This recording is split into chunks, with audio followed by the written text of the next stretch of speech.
성경 말씀 한 절씩 교독하시겠습니다. 여호와께서 이와 같이 말씀하시되 너희는 길에 서서 보며 옛적 길 곧 선한 길이 어디인지 알아보고 그리로 가라. 너희 심령이 평강을 얻으리라 하나 그들이 대답이 우리는 그리로 가지 않겠노라 하였으며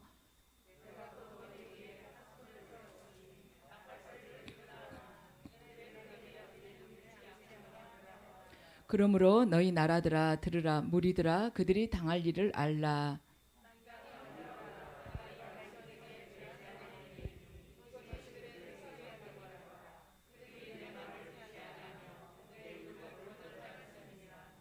시바에서 유황과 먼 곳에서 향품을 내게 가져오면 어찌함이냐. 나는 그들의 번제를 받지 아니하며 그들의 희생제물을 달게 여기지 아니하노라. 그러므로 여호와께서 이와 같이 말씀하시니라.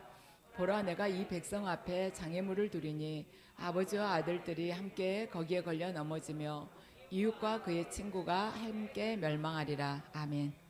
주님께서 허락하신 보혈의 은혜를 받으시겠습니다.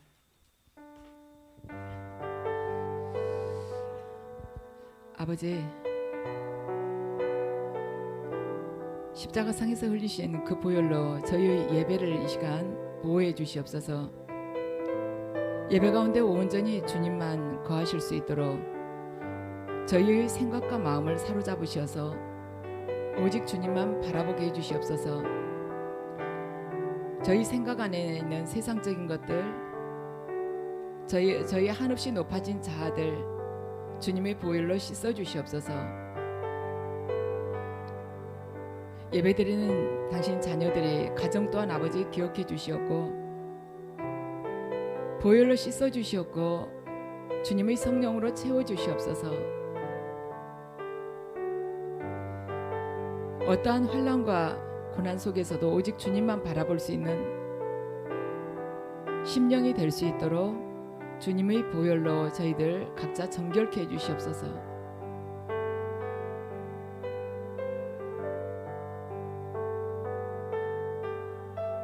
죄를 깨닫고 주님께 의지하며 돌아올 수 있는 은혜를 허락해 주시옵소서.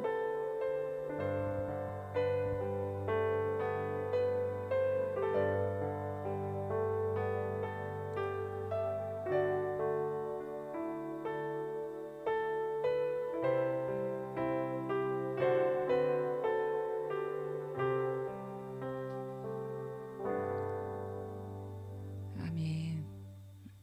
더운데 잘 계셨죠?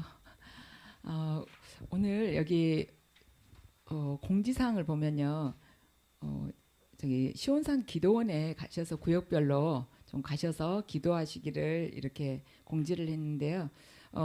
구역별로 여러분들 시간을 좀 같이 서로 맞추셔가지고 1박 2일 정도 금요일 날 가셔서 토요일 날 이렇게 오시는 그러한 일정을 여러분들 한번 잡아보셔서 같이 가시면 참 좋을 것 같습니다. 일반 교회에서는 뭐 2박 3일 이렇게 수련회도 사실 다니던 직장에 휴가를 내 가지고라도 가는데 여러분들 이 구역 작은 식구들 소수이기 때문에 그 시간 맞추기는 그렇게 어렵지 않을 것 같아요. 그래서 가셔서 기도도 그냥 마음껏 하시고 기도 4시간 5시간 하면은요 나중에 한두 시간 집에서 하는 것은 아무것도 아니에요. 그러니까 거기서 부르짖고 싶으신 대로 부르짖으시고 또 사실 우리가 이렇게 예배는 드리지만 구역 이렇게 식구들하고 서로 친해질 기회가 별로 없지 않습니까?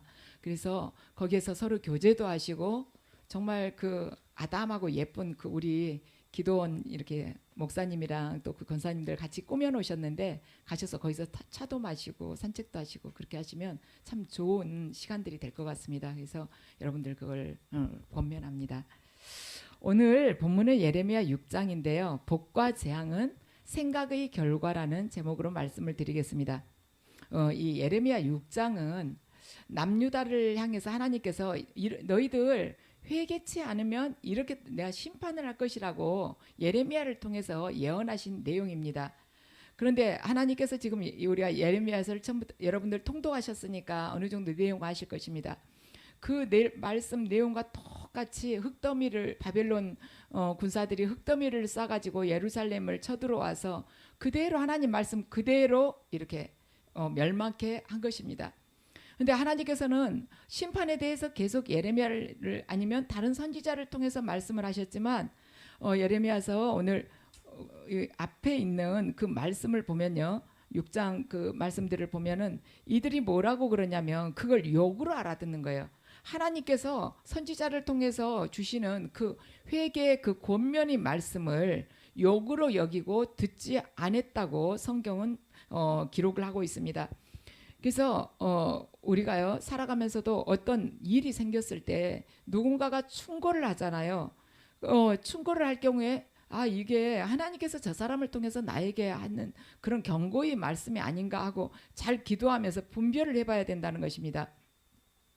하나님께서는요 우리를 부르시고 죄가 무엇인지를 깨닫게 하시고 회개케 하십니다. 그리고 그 회개를 기쁘게 받으시고요. 그런데 이렇게 믿음 생활하면서 죄에 대해서 무뎌지면서 자신이 얼마나 죄악에 빠졌는지 모르는 사람 참아주시죠. 회개하기를 기다리시며 참아주십니다. 그런데 그렇게 몇 번 다른 사람을 통해서도 하나님의 뜻을 전하고 성경 말씀을 통해서도 전했지만 돌아오지 않을 경우는 로마서 1장의 말씀처럼 내버려 두세요. 그리고 나서는 결국에는 심판을 하시는 것입니다. 지금 하나님께서는 예레미야를 통해서 남유다에게 심판에 대한 경고를 말씀하고 있지만 이미 그 전에 남유다가 아닌 북이스라엘은 아수르에 의해서 멸망을 했습니다. 그래서 BC 722년 주님이 오시기 전 예수님 오시기 722년 전에 아수르에서 북이스라엘이 멸망을 했어요. 그러면 이 남유다는 이미 보지 않았습니까? 그로부터 136년 후에 그러니까 BC 586년에 예루살렘이 바벨론에 의해서 멸망을 하게 됩니다. 근데 하나님께서 그 북이스라엘 멸망한 걸 다 보여주시고 또 남유다에게 너희들 회개해야 된다고 그렇게 경고를 했지만 욕으로 알아듣는 거예요. 우리 생각에는 이스라엘 백성들 왜 그랬을까 하지만은 2600년 전에 이 남유다가 멸망한 것이 결코 남유다만의 일은 아니라는 것입니다. 우리 각 개인의 인생에 있어서도 지금도 일어날 수 있다는 그러한 의미인 것입니다. 그것이 아니면 우리의 인생과 상관없는 이야기라면 왜 하나님께서 성경을 통해서 우리에게 지금 2600년이 지난 우리에게 말씀을 하시겠습니까? 이것이 너희들에게도 해당된 이야기이다. 이것이 지금 한국 교회에도 해당된 이야기이다. 수많은 외국 그 사역자들은 하나님의 뜻을 전합니다. 한국 교회는 이미 물질로 타락했고 한국 교회는 성적으로 타락했고 한국 교회는 너무나도 세속화가 되었다고 말을 하고 있습니다. 근데 한국 교회라는 게 교회 건물을 의미하겠습니까? 아니지 않습니까? 첫째로는 한국 교회의 지도자들을 의미할 것이고 둘째로는 그 교회 안에 속한 성도들을 또한 의미할 것입니다. 그 이야기가 바로 우리들을 향한 이야기예요. 그래서 오늘 본문을 통해서 우리가 죄에 대해서 더 민감해지고 그 죄를 우리가 범하게 된 그 생각, 근본적인 생각을 뜯어 고치면서 하나님 말씀으로 바꾸자는 것입니다. 어리석은 인간들의 특징은 뭐냐면요, 아무리 진리를 말씀 전해도 듣지 않는다는 것입니다. 예수님께서 천국 복음을 전하시면서 회개하라고 천국이 가까웠다고 말씀하셨지만 이스라엘 백성들은 그 예수님의 말씀을 듣고 아주 이를 갈고 어떻게 하면 죽일까 하고 생각을 했어요. 근데 그 생각하는 것에 그치지 않고 결국에는 죽였습니다. 이것이 뭐냐면 망할 자의 특징인데 망할 자는 절대로 죽는 때까지 회개하지 않는다는 것입니다. 그래서 우리는요 회개를 아예 습관을 들여야 돼요. 뭐 아침에 팍 일어나서 회개를 하기는 쉽지가 않겠지만 저녁 시간에는 반드시 하루 일과정에 회개를 해야 되는 거, 무릎 꿇고 회개를 해야 돼요. 그리고 낮 시간에도 이렇게 활동을 하면서라도 바쁜 가운데서도 내가 오늘 말로서 남한테 상처준 건 없는가, 내 행동에 있어서 이기적인 것은 없었는지 우리가 생각을 해봐야 된다는 것입니다. 그러면서 계속 바꿔 나가야 돼요. 하루에 최소한 우리가 죄를 안 지려고 해도 돼요. 한두 가지는 범하기가 쉽습니다. 근데 그거 한두 가지를 계속 무릎 꿇고 회개를 하면서 주님께 의지하면서 바꿔나가야지 우리는 죄가 만연한 그 속에서 내가 그 죄에 물들지 않기를 바랄 수가 없는 것입니다. 사람이 망하는 데는 크게 두 가지 이유가 있어요. 말씀이 없어서 망한다고 그러죠. 성경에는 말씀을 모르기 때문에 망한 거예요. 두 번째는 뭐냐면 말씀이 있지만은 듣지 않아서 망한다는 것입니다. 말하자면 우리들은요, 그리스도인들은 이 두 번째 경우에 해당이 돼요. 말씀은 지금 이 세상에 얼마나 많습니까? 코로나로 인해서 유튜브 열어놓고는 말씀은 수도 없이 많습니다. 근데 있는데 말하자면 그걸 듣지 않는다는 것입니다. 그 자가 모르고 범죄했을 때 지은 것, 말하자면 거기에 대한 하나님의 심판보다는 알고도 범죄하는 자에게 심판이 더 크게 내려지지 않습니까? 우리들도 어린애들 몰랐을 때는 그냥 엉덩이 한두 번 토닥토닥하고 말지만 어른이 성년이 돼가지고 모르게 됐을 경우에는 더 호되게 꾸지람을 하지 않습니까? 그거하고 마찬가지예요. 우리는 귀가 닳도록 하나님 말씀을 사실 지금 들어가고 있습니다. 근데 그게 내 삶 속에서 육화되어서 얼마나 나오는가, 그것은 우리 각자에게 달린 것이죠. 그래서 우리가 코로나 사태로 인해서 사실 비대면 예배 기간이 길었었는데 우리는 그 시간에 비대면 예배 기간에요. 이렇게 영상으로 예배 안 드리고 교회 가서 예배 좀 드릴 수 있으면 얼마나 좋을까 하고 목말라 했었습니다. 근데 막상 이렇게 교회에서 예배를 다시 이렇게 드릴 수 있게 되자 그 갈망이 어디로 간지 모르고 영상으로 드려도 똑같이 사람 마음이 중요하지, 그러면서 편안한데 적응한 그러한 교인들이 의외로 많다는 것입니다. 그래서 한국 교회도 걱정을 하죠. 근데 우리나라 교회뿐만이 아니라 외국도 마찬가지예요. 한 교인들이 20% 정도 줄었다고 합니다. 왜냐하면 안 나오시는 게 훨씬 더 편하니까요. 그런데 인간의 마음이란 환경이 열악할 때는 이것만 해결되면 내가 정말 주님 앞에 뜨겁게 부르짖고 또한 새롭게 또 주님 앞에 헌신도 하고 그럴 것 같은데, 하지만은 환경이 갖추어져도요 인간이란 편안한 습관을 그렇게 버리기가 쉽지가 않습니다. 그래서 하나님을 찾고자 하는 사람은요 지하 감옥에서 고문을 당할 때도 하나님을 찾을 수 있지만, 하나님을 떠나려고 생각하는 사람은요 아무리 멋지고 큰 성전에서 예배를 드려도 떠날 수 있다는 것입니다. 다니엘은 사자굴에 던져짐을 받았지만은 그래도 그걸 알면서도 하나님을 찾았어요. 그렇지만 가룟 유다는 예수님 바로 곁에서 식사를 하면서도 예수님을 배신을 했습니다. 이것은 인간의 양면성을 보여주는 것입니다. 그래서 우리가 믿음을 끝까지 잘 지켜야 돼. 계속 깨어 있어야 되는 것입니다. 제일 못 믿을 사람이 누구냐면 나예요. 내 자신입니다. 하루 얼마나 변덕을 부립니까? 나 혼자 그것 알고 있죠. 남들이 알았으면 한 명도 상대 안 했을 텐데 그래서 내 자신이 제일 믿을 수가 없는 사람이니까 믿음도 계속 호주머니 거꾸로 털어서 보듯이 날마다 믿음 점검을 해야 된다는 것입니다. 생명은 우리의 생각과 마음에 달려있는 것입니다. 우리 16절을 보면요, 여호와께서 이와 같이 말씀하시되, 같이 읽으시겠습니다. 여호와께서 이와 같이 말씀하시되 너희는 길에 서서 보며 옛적 길 곧 선한 길이 어디인지 알아보고 그리로 가라. 너희 심령이 평강을 얻으리라 하나 그들의 대답이 우리는 그리로 가지 않겠노라 하였으며. 아멘. 하나님께서 너희는 길에 서서 딱 보라는 것입니다. 옛적 길, 선한 길이 어디인지 보라는 거예요. 옛적 길, 선한 길이 뭘까? 이것은 하나님께서 이스라엘 백성들에게 주신 그 말씀, 모세오경, 그 율법, 그리고 하나님께서 선지자들을 통해서 주신 그 말씀, 그걸 잘 알아보라는 거예요. 그러면서 너희들이 그 길을 걸어가게 되면 너희 심령에 평강을 얻는다는 것입니다. 우리가 죄를 범하면 제일 첫째로 우리에게 다가온 게 뭐냐면 두려움이에요. 숨고 싶어요. 그러니까 아담과 하와가 숨은 것이죠. 범하고 나니까, 죄를 범하고 나니까 하나님의 영광이 딱 떠나가고 나니까 그때부터는 두려움이 오는 것입니다. 그래서 하나님이 너 잘못했지, 이래도 이렇게 하지 않아도 숨은 거예요. 그래서 우리가 진리의 길이 걸어가게 된다면 심령이 평강을 얻는다는 것입니다. 근데 이스라엘 백성들이 우리는 그리 가지 않겠노라고 하나님께 말씀을 드렸다는 것이죠. 17절 말씀 함께 읽으시겠습니다. 내가 또 너희 위에 파수꾼을 세웠으니 나팔 소리를 들으라 하니 그들의 대답이 우리는 듣지 않겠노라 하였도다. 아멘. 파수꾼을 세웠으니 선지자를 통해서 너희들에게 하나님의 그 경고 말씀을 주셨다는 것입니다. 나팔 소리를 이렇게 경고로 주셨다는 거예요. 그런데 이스라엘 백성들이 우리는 듣지 않겠노라 하였다고 합니다. 우리는 하나님 말씀 절대 듣지 않겠습니다. 이렇게 직접적으로 한 것이 아니라 삶 자체가 우상 숭배고 죄로 물들어 있고 또한 타락했다는 것이죠. 하나님의 여호와 신앙에서 멀어졌다는 것입니다.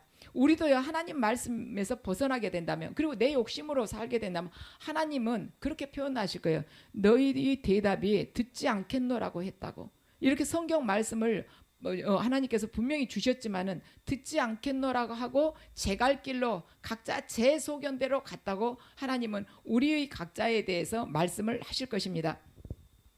그래서 하나님께서는 우리를 돌이키시기 위해 부모를 통해서도 우리에게 말씀하실 수도 있고요.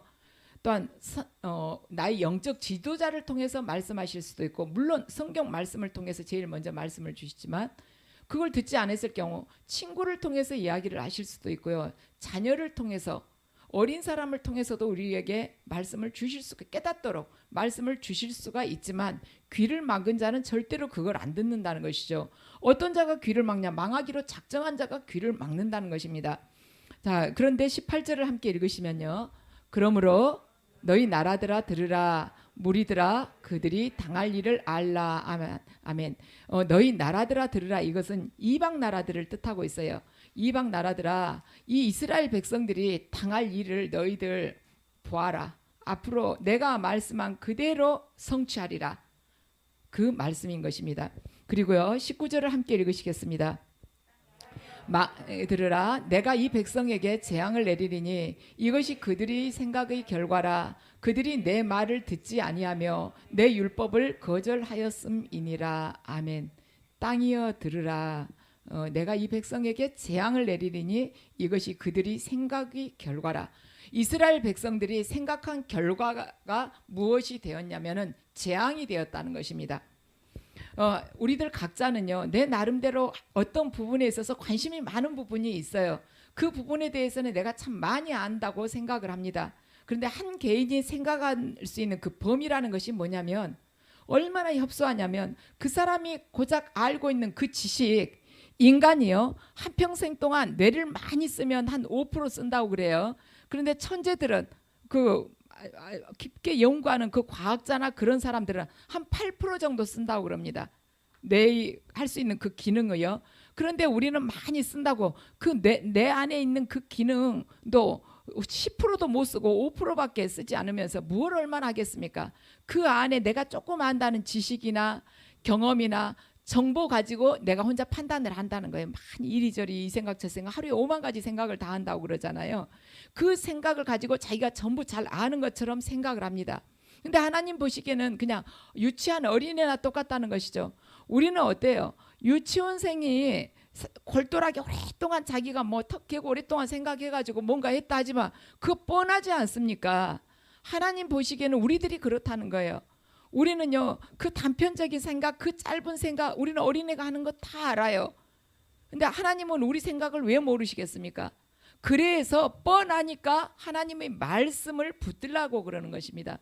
제가 예전에 강아지 키울 때 보면 우리 강아지가 이렇게 뼈 같은 거 있잖아요. 이렇게 하면은 자기가 좋아하는 거 가지면은 어디다 딱 물어다, 아무도 못 보게 한다고 자기 나름대로는요. 우리 전기밥솥을 이렇게 식탁 밑에다 놔뒀거든. 그 전기밥솥하고 벽면 사이에다 딱 갖다 넣어놓는 거 우리 위에서 뻔히 내려다보고 있는데, 근데 하나님도 우리를 그렇게 보실 것이 아닙니까? 그래서 우리는 아무리 생각을 한다고 해야 돼요. 우리가 생각을 안 하는 것이 아니라 생각을 하기는 하되 생각을 잘못하는 것이 문제라는 거예요. 우리 생각이 하나님 보시기에는 잘못되었다는 것이죠. 그래서 이스라엘 백성들은 자기들 나름대로는 가나안 땅에 들어가서 여호와도 믿고 또 가나안 사람들하고 잘 교제하면서 세상적으로도 잘 형통하게 원만한 관계 유지하면서 이렇게 복도 받고 이렇게 살려고 생각을 했지만 그 자기 생각대로 산 결과가 패망의 길로 걸어가게 됐다는 것입니다. 그래서 그 길을 걸어가는 그들을 바라보는 하나님의 생각은 어떠셨을까? 그 길을 걸어가는 자들에게 있어서 하나님께서는 어떻게 판단을 하고 계셨을까? 그 생각의 반론은 무엇이었을까? 자, 예레미야 13장 17절에 기록이 되어 있습니다. 함께 읽으시겠습니다. 너희가 이를 듣지 아니하면 나의 심령이 너희 교만으로 말미암아 은밀한 곳에서 올 것이며 여호와의 양떼가 사로잡힘으로 말미암아 눈물을 흘려 통곡하리라. 아멘. 이 잘못된 생각의 반로가 무엇이냐면 교만으로부터 말미암는다는 것이에요. 그래서 우리가 내 주장을 한다는 것, 내 고집을 세우는 것이 바로 교만으로부터, 모든 죄는 교만으로부터 출발을 해요. 교만으로 말미암았다는 것입니다. 그래서 하나님께서는 하나님의 양떼가 사로잡혀 갈 때 네 남유다 너희들 지금 뭐 부족할 거 없고 아무리 내가 선지자 보내도 귀 막고 안 듣지. 그렇지만 너희들 사로잡혀가 쇠사슬에 묶여가 눈이 뽑혀. 그렇게 가지고 갈 때 내가 눈물을 흘리면서 통곡을 할 거야 하고 하나님께서 말씀을 하시는 것입니다. 우리가 하나님의 말씀에 순종하지 않는다. 그 불순종은 교만으로부터 자라나는 것입니다. 교만하기 때문에 불순종한 거예요. 자기가 하나님보다 더 윗자리에 있다는 것이죠. 하나님의 뜻을 부러뜨린다는 것입니다. C.S. 루이스는 이렇게 말을 했어요. 우주에는 중립적인 영토가 없다. 한치 땅도 매 초마다 하나님에 의해 소유권이 주장되거나 반대로 사탄에 의해 소유권이 주장된다. 우주에는 중립적인 영토가 없다. 한치 땅도 매 초마다 하나님에 의해서 소유권이 주장되거나 아니면은 사탄에 의해서 소유권이 주장된다는 것입니다. 이 C.S. 루이스가 말한 우주에는 중립적인 영토가 없다. 한치 땅 이렇게 말하는 것은 다 영혼을 말하고 있습니다. 그러니까 우리 각자의 영혼이 중립적일 수가 없다는 것입니다. 이래도 좋고 저래도 좋고. 세상의 국가 안에는 중립국가가 있어요. 스위스처럼. 그런데 우리의 영혼은 빛도 되고 어둠도 되고 할 수가 없다는 거예요. 빛이 들어오면 당연히 어둠은 물러나게 되어 있고 우리가 어둠에 휩싸이게 되면 분별을 하지 못하게 된다는 것입니다. 그러니까 하나의 영혼도 단 한 명의 영혼도요. 매 초마다 하나님이 소유할 것이냐 하나님의 종으로 될 것이냐 사탄의 종으로 될 것이냐 이것이 계속해서 갈린다는 것입니다. 그래서 내 생각과 마음을 어디에 두느냐에 따라서 내가 하나님의 소유가 될 수도 있고 사탄의 소유가 될 수가 있다는 것입니다. 우리가 왜 세상의 지혜보다 성경의 지혜를 구해야 되는가? 그것은요, 그 결론은 뻔해요. 왜냐하면 하나님께서 모든 지혜의 근원이시고 모든 역사의 주관자가 하나님이십니다. 그래서 이 세상의 역사는요, 하나님께서 허락하신 범위 안에서 일어나게 되어 있어요. 우리는 이 땅에서요 살아가고 난 후에 분명히 우리의 발자취가 남게 될 것입니다. 근데 그 발자취가 반면교사가 될 수도 있고요. 우리가 진면교사가 될 수도 있어요. 그래서 우리가 살아간 날들에 대한 그 발자국을 남기게 되는데 역사로 그것이 다 남게 된다는 것이죠. 무엇으로? 반면교사로 남든지 아니면 진면교사로 남든지. 그런데 하나님께 의지하지 않게 된다면 우리의 인생이 무슨 의미가 있겠습니까? 오직 말씀에 의지하면서 날마다 말씀 앞에 내 자신을 쳐서 복종을 시켜도 하루 그 24시간을 사는 데 있어서 순간순간 범죄를 하는 순간들이 있는데 어찌 내가 내 생각대로 살아가서 그 안에서 하나님께서 허락하신 그 복이 될 수가 있겠습니까? 고린도후서 10장 5절 말씀을 함께 읽으시겠습니다. 하나님 아는 것을 대적하여 높아진 것을 다 무너뜨리고 모든 생각을 사로잡아 그리스도에게 복종하게 하니 아멘. 하나님 아는 것을 하나님과 깊은 관계에 들어가는 것을 하나님에 대해서 하나님의 어떤 분이신가 그것에 대해서 알아가는 것을 하나님 그분의 인격 그분의 품성에 대해서 알아가고 그분 닮아가는 것을 대적하여서 높아진 모든 것들 그 사탄이 주는 모든 세력들을 무너뜨리고 우리 안에 있는 모든 생각을 사로잡아서 그리스도의 발 앞에 복종을 시킨 자만이 그날 하루 그 믿음으로 살아갈 수가 있다는 것입니다. 근데 마귀는 우리한테 뭐라고 그러냐면 인간이 진짜 자유로워지는 길이 있다. 그것은 뭐냐면 하나님을 부정하고 자기 마음대로 살면 그때 자유로워질 수가 있는 것이다. 그래서 인간의 모든 철학이나 사상이나 종교는 한마디로 말하면 하나님으로부터 독립해가지고 인간 스스로가 위대해지고자 하는 이론이라는 것입니다. 이 세상에 수많은 종교가 있어요. 인도에만도 종교가 200개가 넘는데요. 그 신이 2억이 넘어요. 신이. 그런데 그 가운데서 그 사람들이 어느 다른 신을 막 탓하고 그러지 않아요. 근데 오직 예수 그리스도의 만큼은 대적을 한다는 것이죠. 어느 나라를 가도요. 기독교 국가가 아닌 경우에 왜 다른 종교는 내버려 두면서 그 말하자면 지역의 토착신앙은 내버려 두면서 왜 예수 그리스도 그분만을 향해서 이렇게 대적을 하는가? 이분이 참신이고 이분이 유일하신 하나님이시기 때문에 마귀의 세력들이 대적을 하는 것입니다. 그래서 우리는 우리의 생각을 모두 사로잡아서 마귀가 준 그 생각들을 사로잡아서 예수 그리스도께 복종을 해야만이 우리가 복이 된다는 것입니다. 그래서 우리가 세상을 살아가면서도요, 세상적인 이런저런 정보들 많이 얻죠. 요즘에는 유튜브 보면 얼마나 많은 정보들을 얻을 수가 있습니까? 그런데 그 정보를 그대로 믿을 것이 아니라 성경 말씀을 읽고 묵상하고 말씀을 기준으로 해서 이것을 분별해 가지고 이거 보지 않으면은 우리는 세상 속에서 이 분야의 전문가가 말하면 거기에 흔들리고 저 분야의 전문가가 말하면 거기에 흔들리면서 줏대가 없이 계속 흔들리면서 살아가게 될 것입니다. 결국에는 우리는 길을 잃게 돼요. 인간의 생각이라는 것이 얼마나 큰 힘을 가지고 있고 얼마나 무서운 것인가. 선한 도구로 쓰이면 한없이 많은 영향력을 끼칠 수 있지만 악한 도구로 그 악한 생각이 쓰이게 된다면 한 개개인을 죽일 수도 있다는 것입니다. 얼마 전에 그 세계 피겨스케이트 대회에서 김연아와 라이벌 관계에 있었던 아사다 마오가 한국인으로 귀화를 했습니다. 한국으로. 근데 아사다 마오가 원래 아버지가 한국인이었대요. 그랬는데 그걸 이제 밝히지 않고 피겨 스케이트를 한 것이죠. 그런데 이제 일본에서 좀 알게 됐어요. 그래가지고 아사다 마오를 한국인을 쓸 수 없다 해가지고 일본에서 아사다 마오를 그냥 이렇게 내친 것이죠. 그래서 아사다 마오가 몇 년 동안 시골에서 농사를 지으면서 살았지 않습니까? 그러면서 뭐 일본에서 뭐 이 아사다 마오가 경기할 때 좀 잘못하면은 뭐 세금 도둑이다 그러면서 너무 많이 혼란을 했어요. 그랬는데 이제 김연아가 아사다 마오에게 연락해가지고 한국으로 와라 이러면서 서로 친하니까 이렇게 가지고 아사다 마오가 얼마 전에 오게 됐어요. 일본에서는 아사다 마오에게 이전부터 너 한국으로 가라, 네 아버지 한국이니까 한국으로 가라 하고 아주 그렇게 홀대를 했었는데 막상 이제 한국으로 오게 되니까 일본에서는 일본 이제 피겨 스케이트 그쪽 관계자들은 아사다 마오한테 연락하면서 일본으로 돌아와라, 오면 돈 얼마를 주겠다. 아사다 마오 개인 입장에서 1년에 3억씩 준대. 일본에서 이렇게 선수로서 그만큼 나라의 위상을 높여놨기 때문에. 근데 그것 매년 3억씩 주는 그것도 안 받겠다고 한국으로 오게 된 거예요. 그랬는데 이제 한국으로 오게 되니까 일본에서 일본인들이 뭐 아사다 마오한테 악플을 달면서 온갖 이제 말하자면 이렇게 마음에 상처되는 이야기들을 많이 한 것이죠. 그러니까 아사다 마오가 그걸 읽고서는 너무 이제 이게 상처가 많이 돼가지고 기절을 해가지고 병원에 입원을 했다는 것입니다. 참 세상이란 그래요.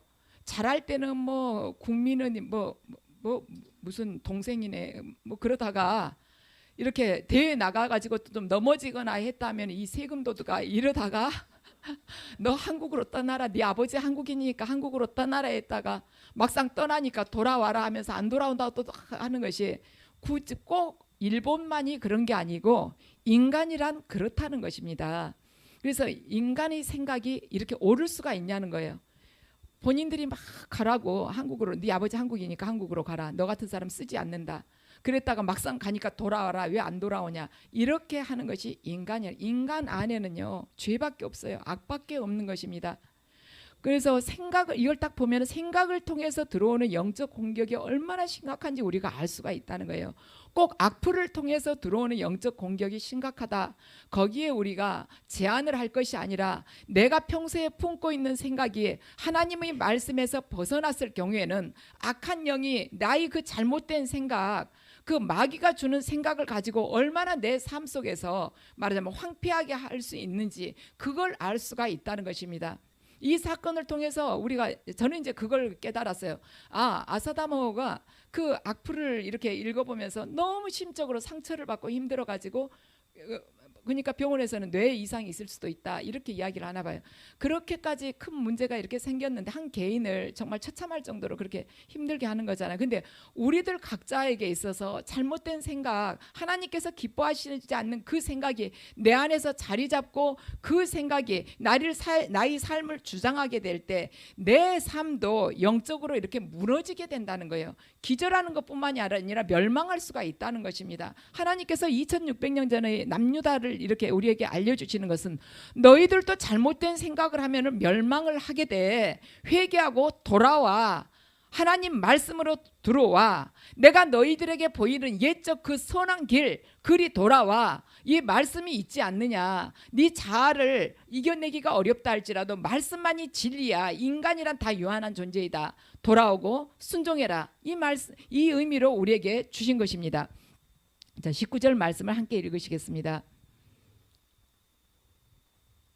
땅이여 들으라. 내가 이 백성에게 재앙을 내리리니 이것이 그들의 생각의 결과라. 그들이 내 말을 듣지 아니하며 내 율법을 거절하였음이니라. 자, 20절 읽으시겠습니다. 시바에서 유황과 먼 곳에서 향품을 내게로 가져오면 어찌함이냐. 나는 그들의 번제를 받지 아니하며 그들의 희생제물을 달게 여기지 않노라. 아멘. 시바의 유황과 아주 먼 곳에서 향품, 그게 얼마나 귀한 것입니까? 얼마나 비싸고 값어치 있는 것이었겠습니까? 근데 하나님께서 나 그거 싫다는 거예요. 물론 유황이나 향품 자체가 싫다는 것이 아닙니다. 네 생각과 마음이 잘못됐어. 그것이 틀렸어. 그래서 나는 그거 가져오는 거 싫어. 아무리 너희들이 재물을, 멋진 좋은 재물을 가지고 온다 할지라도 하나님과의 바른 관계 안에서 하나님 앞에 나오지 않는다면 그것은 하나님 앞에 영광이 되지가 않아. 네 속은 죄로 가득 찼는데 그거 들고 나와서 뭐해? 소 한 마리 들고 나오면 뭐하냐? 향품 들고 오면 뭐해? 얼굴은 세수도 하지 않고 화장만 두껍게 하면 뭐해? 이런 뜻이에요. 뭐 손톱에는 때가 더덕더덕한데 매니큐어만 진하게 칠하면 뭐하냐? 다 집어치워라. 하나님은 그런 의미인 것이면 네 마음속에는 죄가 새카만데 무슨 향품이냐, 이런 의미예요. 다 집어치워. 냄새나는 것도 싫어. 내 뜰 밟지도 마. 너 삶 속에서는 엉망이면서 네가 헌금 조금 한다고 의지될 거 없어. 네 나가서는 남들한테 그렇게 상처 주고 힘들게 하면서 교회 뭐 사역 뭐 멋지게 한다고 내세우지 마. 나 그런 사역 싫어. 너 없어도 다 나는 일할 수 있어. 내 하나님 일 한다면서 자꾸 교회 안에서 커지고 너 자신 내세우려고 하지 말어. 교회 안에는 하나님만 계시면 되는 거야. 이러한 의미라는 것입니다. 헌금 싫다. 너 사역 봉사하지 마. 네 마음이 그 모양인데 회개하고 바르게 서. 이런 뜻이라는 것입니다. 그래서 우리는요, 나의 그 말하자면 부족한 것을 뭔가 행동으로, 눈으로 보이는 행동으로 하나님 앞에 내보이려고 그래요. 하나님 말씀은 평소에 순종하지 않으면서 삶은 말씀하고 뚝 떨어져 있으면서도 거기에 대한 보상으로 대신 행위로, 헌금으로, 봉사로, 뭐 어디 가서 뭐 헌신하고 이런 걸로, 아니면 어디 선교 가고 이런 걸로 해가지고 하나님 앞에 보이려고 하지만 그것은 종교인들이 좋아하는 행위라는 것입니다. 뭐 일주일에 2번 금식하고 기도하고 11조 잘 내고 박하와 뭐 부처와 유황과 뭐까지 다 잘 내고 이런 건요 종교인들이 하는 일이라고. 하나님은 그건 나는 이미 고개를 돌렸다고 말씀하시는 거예요. 네 생각, 네 마음이 중요해. 너 그걸 나한테 모두 내려놓고 있어? 너 계속해서 나를 바라보고 있어? 모든 것이 때가 있습니다. 은혜 받는 것도 때가 있고요. 구원에도 때가 있어요. 하나님께 헌신하는 것도 때가 있습니다. 회개에도 때가 있고 심판에도 때가 있는 것입니다. 여러분, 만약 저나 여러분이 지금까지 자신이 지금까지 삶 속에서 왕이 되어서 살아왔다면 이제 오늘을 기점으로 해가지고 그 보좌를 주님 앞에 내드립시다. 우리는 회개하고 그분 앞에 돌아가야 되는 것입니다. 예레미야 7장 3절 말씀을 함께 읽으시겠습니다. 나 만군의 주 이스라엘의 하나님이 말한다. 너희 모든 생활과 행실을 고쳐라. 그러면 내가 이곳에서 너희와 함께 머물러 살겠다. 아멘. 하나님께서 함께 하시는 것은 너희 생활과 행실이 하나님의 뜻에 합당하게 고쳐질 때 함께 한다는 것입니다. 소리 지르고 기도한다고 해서 함께하는 것이 아니고, 헌금 많이 낸다고 해서 함께하는 것이 아니고, 교회에서 뭐 남 보기에 남들이 다 보기에 신실하고 열심히 다갈 정도로 사역을 많이 할 때 함께하는 것이 아니라 네 생활과의 행실이 고쳐져서 하나님의 말씀에 합당하게 살아가면 그때 내가 이곳에서 너희와 함께 머물고 살겠다고 말씀을 하시는 것입니다. 그래서 그때 네가 내 안에 내가 네 안에가 이루어진다는 것이 바로 상호 내주가 된다는 것입니다. 아, 네가 내 안에 내가 네 안에가 어떻게 되지? 우리가 하나님 안에 들어가고 하나님이 내 안에 그게 뭐 어떻게 되나? 작은 게 큰 거 안으로 들어가야지. 근데 작은 게 큰 거 안으로 들어가야 되는데 영의 세계에서는요, 큰 게 작은 거 안에 들어갈 수 있다는 것입니다. 그래서 상호내주가 가능한데 언제 하나님과 우리 안에 상호내주가 되냐면 모든 생활과 행실을 고쳤을 때 된다는 것입니다. 하나님은요, 모든 문제의 시작이고 끝이신 분입니다. 알파와 오메가라고 그러잖아요. 우리가 그걸 깨닫기 시작하는, 하나님께서 알파이고 오메가이시라는 것을 깨닫는 것이 우리 신앙 이 여정의 시작인 것입니다. 그걸 딱 전제로 하고는 우리 믿음 생활을 시작해야 돼요. 그런데 그 말씀을 해주기 위해서 예수님께서 이 땅에 오셨습니다. 그래서 예수님께서 주신 그 말씀을 계속 따라가게 되면은 아, 모든 존재의 뿌리는 어디에가 있구나. 하나님이시구나. 모든 생명의 근원은 하나님이시구나. 그리고 모든 일, 모든 역사의 시작은 바로 하나님이시구나. 이걸 알게 된다는 것이죠. 그리고 겉보기에는 아, 사람이 권력으로, 힘으로, 돈으로 이렇게 하는 것 같지만 그 배후에 하나님께서 모든 것을 알고 허락하신다는 것입니다. 그래서 지금까지는 이 모든 것이 누구로부터 시작된지를 몰랐어요. 그런데 이것이 나로부터가 아니라 하나님으로부터 시작되는 것을 우리가 인정을 하면서 살아가기 시작한다면 내 생각의 방향이 완전히 바뀌게 돼요. 아, 모든 것을 하나님께 맞춰야겠구나. 생명의 근원이 하나님이시고 모든 것의 시작점이 하나님이시고 우리 존재의 뿌리가 하나님이시기 때문에 하나님께 맞추는 것이 가장 지혜로운 것이구나. 두려워해야 될 분을 두려워할 줄 아는 것이 지혜의 시작이구나. 이걸 알게 돼요. 그래서 내 뜻대로 살지 않게 된다는 것입니다.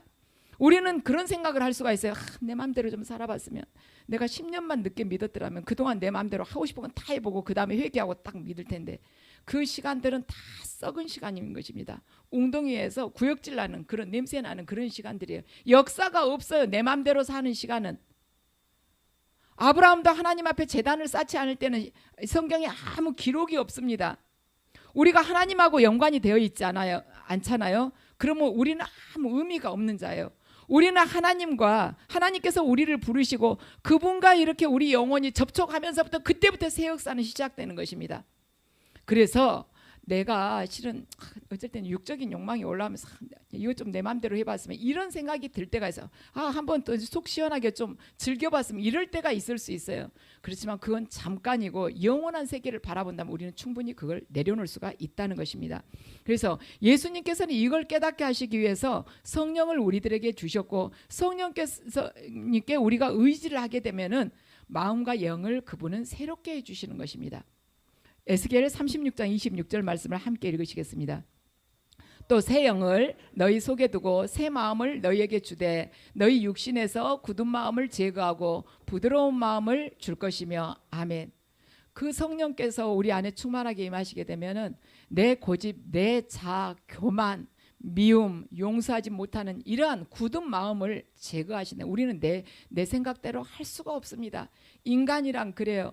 언제는 오라고 했다가 떠나면은 떠나라겠다가 떠나면은 오라 그러고 이렇게 인간이란요 도저히 믿을 수가 없는 존재예요.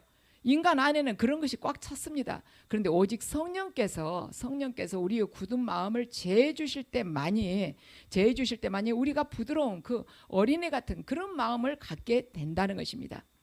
그래서 하나님의 말씀을 우리가 근원으로 삼고 나의 옛 생각을 버리는 것이 바로 하나님께서 선한 길로 돌아오라는 것.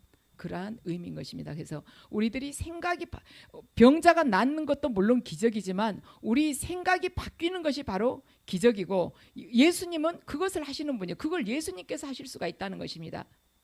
그래서 이 땅의 삶을 마치고 여러분들 모두 저나 여러분들이나 모두 주님 앞에 서게 되는 그 순간이 있을 것입니다. 그런데 그때 주님께서 기쁨으로 받으실 그 인생을 살기 위해서 우리들 각자가 그 만나는 그 시간에 주님 하고 부를 수 있는 그 기력만 남기고 삶의 모든 것들이 그 동기와 과정이 예수 그리스도의 십자가와 일치되고 주님을 위해서 충성하다 가는 것이 우리들에게 가장 큰 소망이 되기를 주 예수 그리스도의 이름으로 축원합니다.